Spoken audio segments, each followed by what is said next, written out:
Bismillahirrahmanirrahim. Assalamualaikum warahmatullahi wabarakatuh.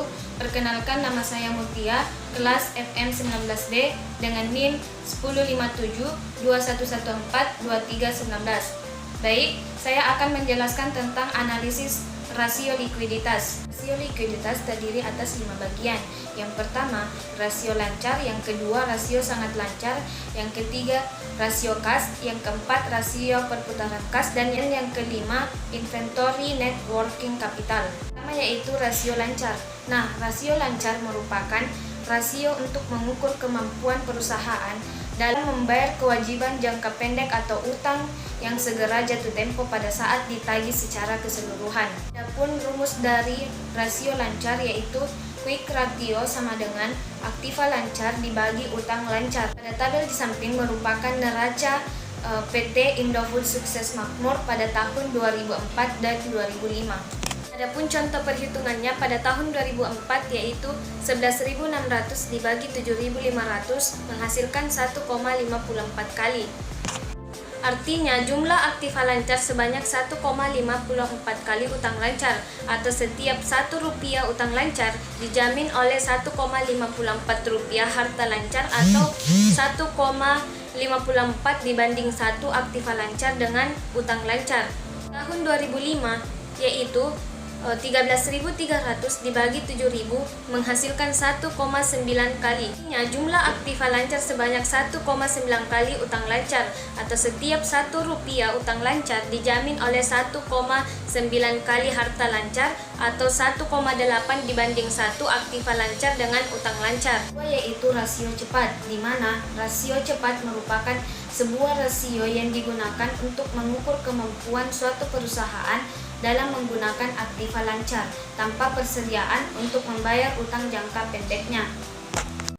Adapun rumus rasio sangat lancar yaitu quick ratio sama dengan current asset dikurang inventory dibagi utang lancar, atau quick ratio sama dengan kas ditambah bank ditambah efek ditambah piutang bagi utang lancar. Contoh perhitungannya pada tahun 2004 yaitu 11.600 dikurang 4.000 dibagi 7.500 menghasilkan 1,1 kali. Untuk tahun 2005 yaitu 13.300 dikurang 3.000 dibagi 7.000 menghasilkan 1,5 kali. Rata-rata industri untuk quick ratio adalah 1,5 kali, maka keadaan perusahaan lebih baik dari perusahaan lain. Kondisi ini menunjukkan bahwa perusahaan tidak harus menjual sediaan bila hendak melunasi utang lancar, tetapi dapat menjual surat berharga atau penagihan piutang. Demikian pula sebaliknya, jika rasio perusahaan di bawah rata-rata industri, keadaan perusahaan lebih buruk dari perusahaan lain. Nah, hal ini menyebabkan perusahaan harus menjual sediaannya untuk melunasi pembayaran utang lancar. Nah, rasio kas merupakan alat yang digunakan untuk mengukur seberapa besar uang kas yang tersedia membayar utang.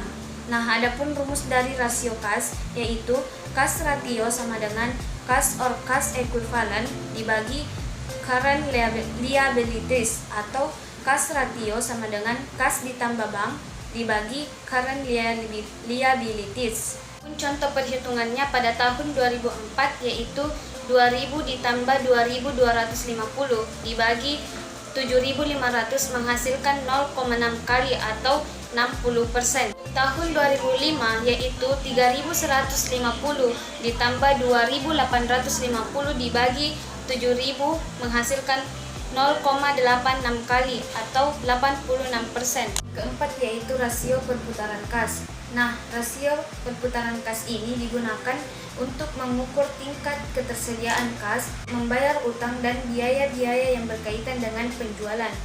Adapun rumus perputaran kas yaitu rasio perputaran kas sama dengan penjualan bersih dibagi modal kerja bersih. Contoh perhitungannya yaitu rasio perputaran kas sama dengan 40.650 dibagi 11.600 dikurang 7.500 menghasilkan 9,91%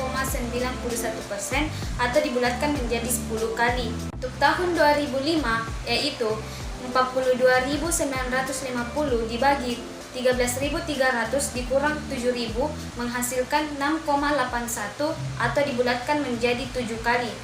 Rata-rata industri untuk perputaran kas adalah 10%.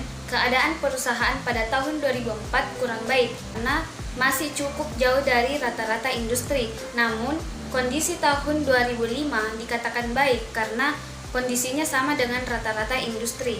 Kelima yaitu inventory to net working capital, di mana inventory to net working capital merupakan rasio yang digunakan untuk mengukur atau membandingkan antara jumlah sediaan yang ada dengan modal kerja perusahaan. Adapun rumus dari inventory to NWC yaitu inventory to NWC sama dengan inventory dibagi current asset dikurang current liabilities. Contoh perhitungan untuk tahun 2004 yaitu 4.000 dibagi 11.600 dikurang 7.500 menghasilkan 9,8 atau 10%. Tahun 2005 yaitu 3.000 dibagi 13.300 dikurang 7.000 menghasilkan 4,75 atau 5%.